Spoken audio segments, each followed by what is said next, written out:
Okay, welcome to today's Impact webinar. Impact provides consulting services to nonprofits, offering training and support to users of Blackbaud, Razor's Edge, and Financial Edge. This is the third of 4 webinars in the Financial Edge Pre-Audit Tips series. I'm your presenter, Miles Matsumura with Impact Consulting, and I'm located in the state of Hawaii. As before, don't worry about note-taking. We'll send you a PDF of this presentation and a video link in a couple of days. For today's webinar, we'll also send you sample Excel files to examine and adapt. Today, we'll be looking at tip number 4, create templates for revenue recognition. By the way, I plan to offer this series again in the fall, so those who missed sessions may register for the fall series. I may also add other tips to the series, so keep an eye open for the fall announcement. Okay, let's dive in. Let's start with understanding revenue recognition. I couldn't find a simple definition on accounting websites. They all use language that is too technical. So here's my way of explaining it. Accounting standards require that revenues for exchange transactions should be recognized or realized at the time that a product or service is provided and received, not when invoiced or when a payment or grant is received. Exchange transactions are not contributions. They occur when a nonprofit provides something of value to a recipient and they exchange something of relatively equal value to each other. That's another way of saying money is exchanged for a product or service. For nonprofits, it applies to any organization which bills members or funders a month or more in advance. Sometimes contributions are combined with exchange transactions, such as ticket sales where part of the payment is received as a donation and the remainder is not tax deductible because something of value is received, such as a banquet dinner, an experience, or a future benefit. The non-deductible portion is an exchange and may be subject to revenue recognition requirements. Here are other examples. Annual memberships, advanced ticket sales, grant contracts for services, grants for programs which don't match your fiscal year or overlap more than one fiscal year, tuition agreements,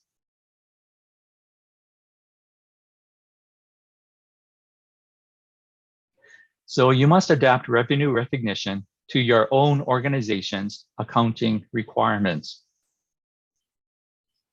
As you know from last month's session, 40% of those who registered for our pre-audit series come from the education field. So today I will use an example from that field, but the tool may be applied to all types of organizations. Here's what we want to accomplish today.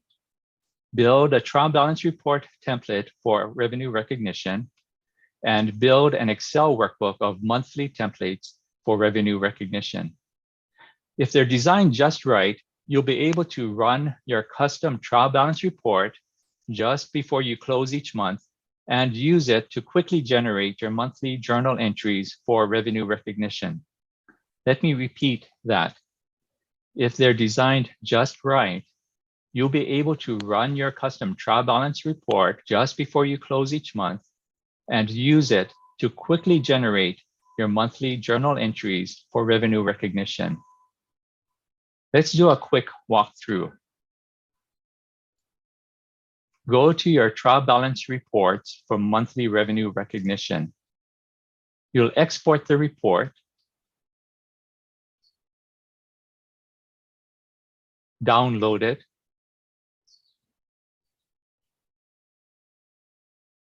save it, then open the report.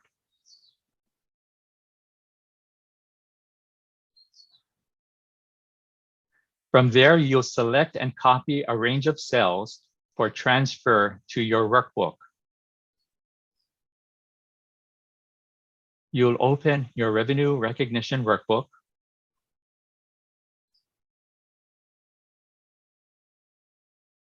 And you see that it has tabs for each month and a tab for formulas. You go to the current month, paste into the sheet, and the workbook will automatically prepare your journal entry, which you will then manually input into Financial Edge.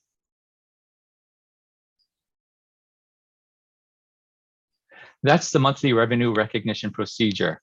It can be this fast if you set it up right in advance. Note, during your annual audit, your auditor will ask for your revenue recognition documentation. The source data for your journal entries will all be contained in your Excel workbook.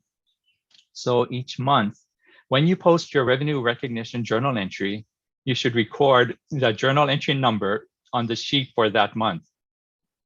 As you saw, the template contains a space for recording journal entry numbers. Then at audit time, you'll give this workbook to your auditor. Okay, let's start with building a custom trial balance report. You can do this in both database view and in NXT, but I'll demonstrate it in NXT. NXT does a better job of exporting files to Excel. Also, NXT's exports are single-spaced, unlike the double-spaced exports from the database version. Here's the NXT homepage. Select Reporting. It will open a list of reports. Then click on Add. That will open an Add Report window. Type Trial. Trial Balance Report will pop up. Select it. Then type the name of the report. And click on Next. It will take you to the Report Settings window.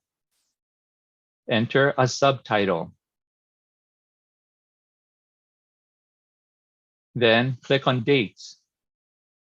For the date settings, first select Specific Fiscal Periods. Then set the fiscal year for both start and end, and the periods for start and end.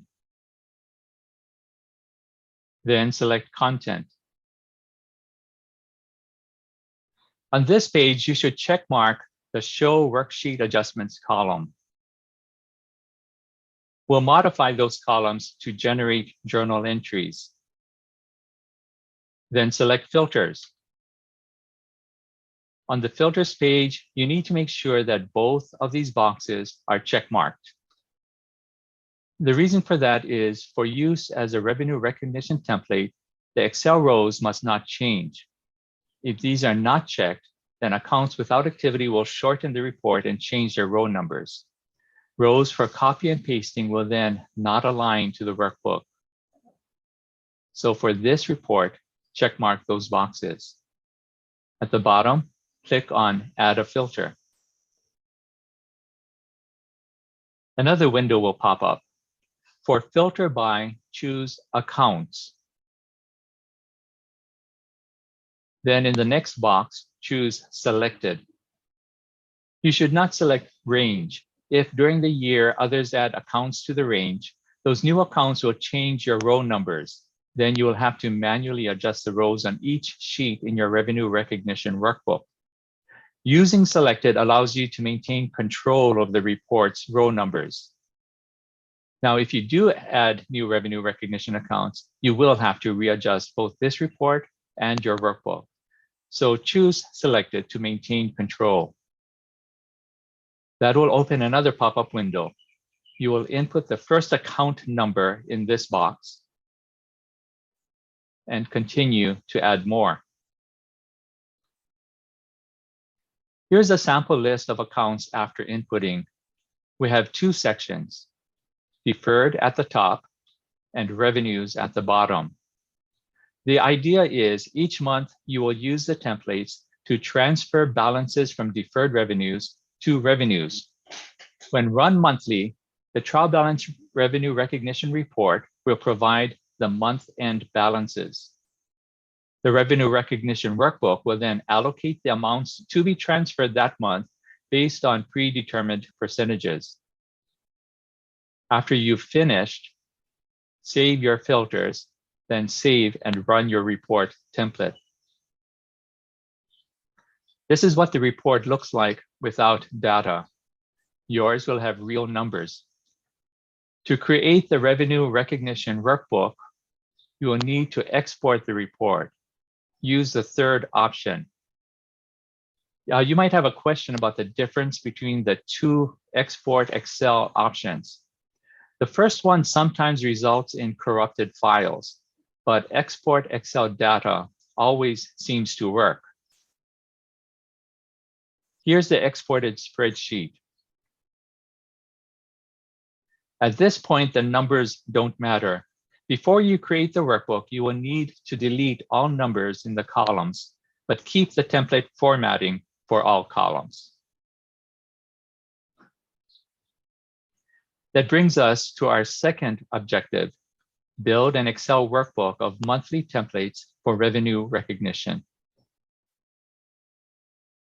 Starting with your Excel export file, you will first freeze panes. Then you will copy that sheet.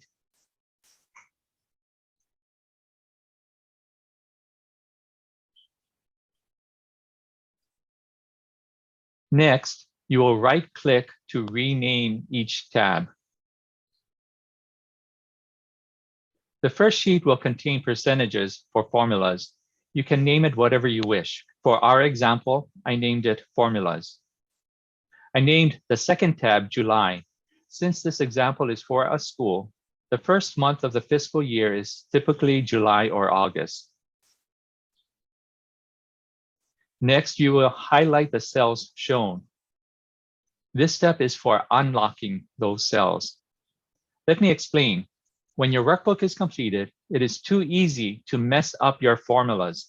So you will want to lock each sheet except the cells to which you will paste data and the cell for inputting journal entry numbers. Right-click on the highlighted cells to open this menu and select Format Cells. On the Format pop-up window, select the Protection tab. Then uncheck the locked setting. Then press OK. Next, rename this cell.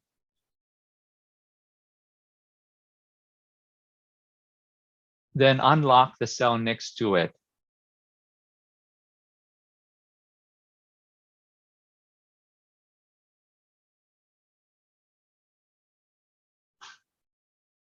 Next, you will add instructions to the sheet for July. First, the instructions will tell the user the periods to use for that month's trial balance report. In this case, period 1 to period 1. For August, period 1 to period 2. For September, period 1 to period 3, and so forth.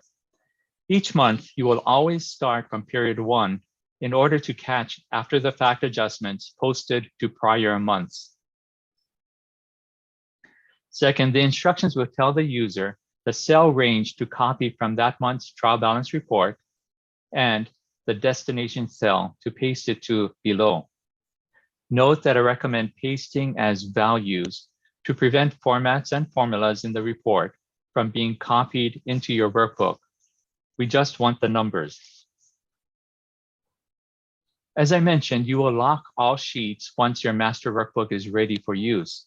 So the last instruction at the top tells the user the password for unlocking the sheet, should you have to make adjustments, and then for locking it again.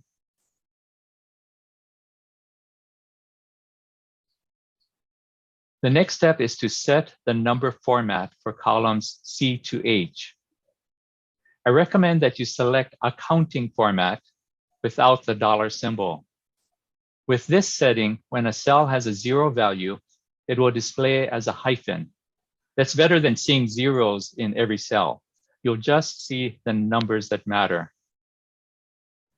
Now we need to work on the formulas worksheet.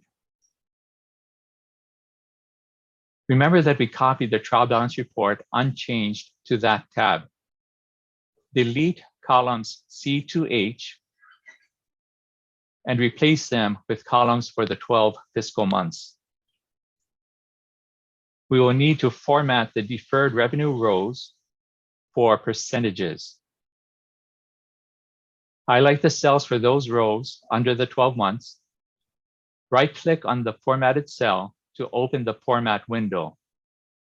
Select the number tab, choose the percentage option, and set it for no decimal places.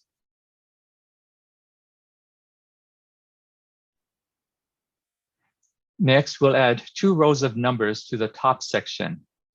These numbers will determine the ratios to be used to allocate balances each month. In this example, the academic school year comes out to roughly 10 months. For some schools, it might be closer to 9 months. For a performing arts organization, selling tickets for a fall concert series, it might be 3 months or 12 months for concerts throughout the whole year. For a sports team selling season tickets, it might be 4, 5, or 6 months. In any case, in the denominator row, you will count down the months in the columns which apply. Schools begin revenue recognition when students begin classes. So we enter a formula in that cell. By including the dollar symbol in the formula, we can then copy it to all deferred rows to which it applies. Note that as the months become fewer and the remaining deferred balances become smaller, each month the percentages for allocation become larger. In the end, each month's allocation will come out to roughly the same dollar amount. The summer school row is allocated different from the others, so that row is entered manually. And if you have more than one schedule, then you can use the white space at the bottom to build another 2-row schedule. Once the formulas are ready, you will want to lock this sheet down and add a note above about the password. At this point, go back to the sheet for July. We need to copy it to create sheets for the remaining months of the year. On this screen, you see that we've already done that. Before copying, I added colors to the cells for the journal entry and added a note in column G about the source column for the percentages from the formulas sheet. For July, it's column C. August, column D. September, column E, and so forth. Now we begin entering formulas in columns G and H. Let's look at September. The formula for the first cell multiplies the ending balance in row 7 with the cell reference for that same row on the Formulas tab, in this case in column E. We use the ABS function to remove negative symbols since journal entries never contain negative numbers. We do the same for the next cell and the next. Financial aid is a contra account, so we place that formula in the credit column. Now, when we get to the revenues rows, the formula is no longer linked to the formulas sheet. Instead, they link to the corresponding deferred revenue cell above.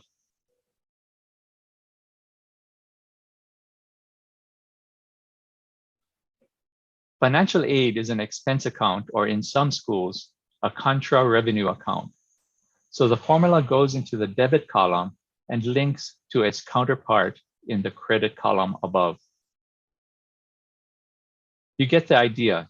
You will do this for every sheet, carefully entering the formulas to ensure that they reference the right cells for the formula.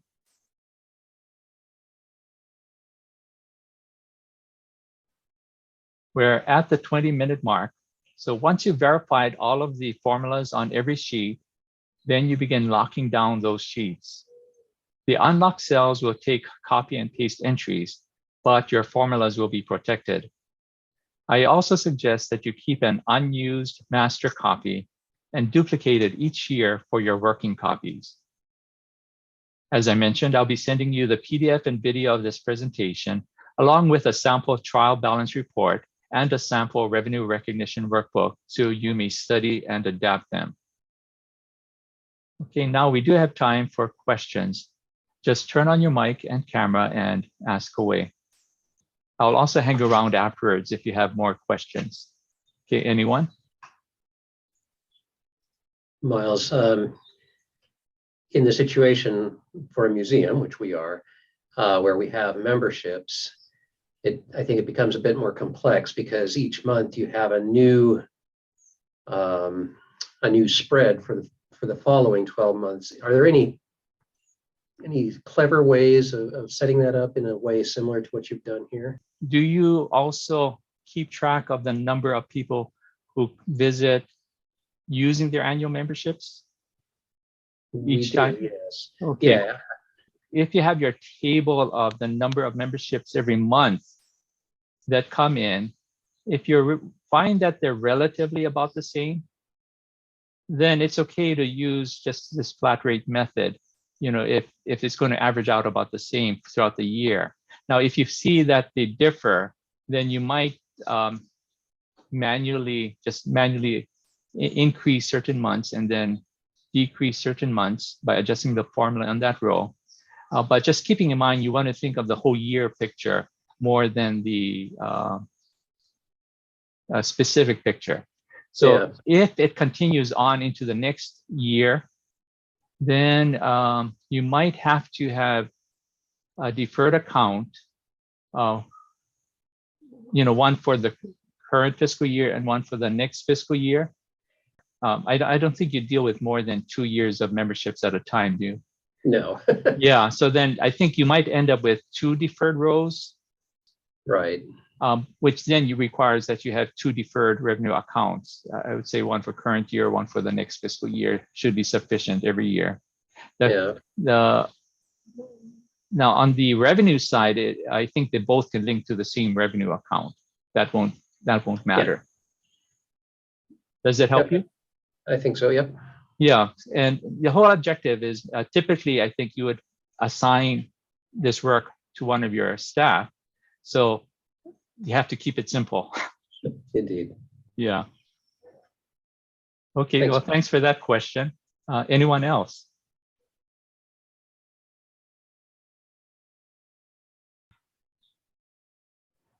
Here's my email address and my calendar link, and these will be included in the webinar PDF. And if you wish to set an appointment with me, the second link will take you into my calendar where you may select a date and time. There's no need to email back and forth to coordinate schedules. Just create an appointment in an available time slot. So it looks like we'll be ending early, so I'll give your time back to you. And thanks for being here today. I'll hang around for 4 minutes. Otherwise, we'll see you in 2 weeks for our final session.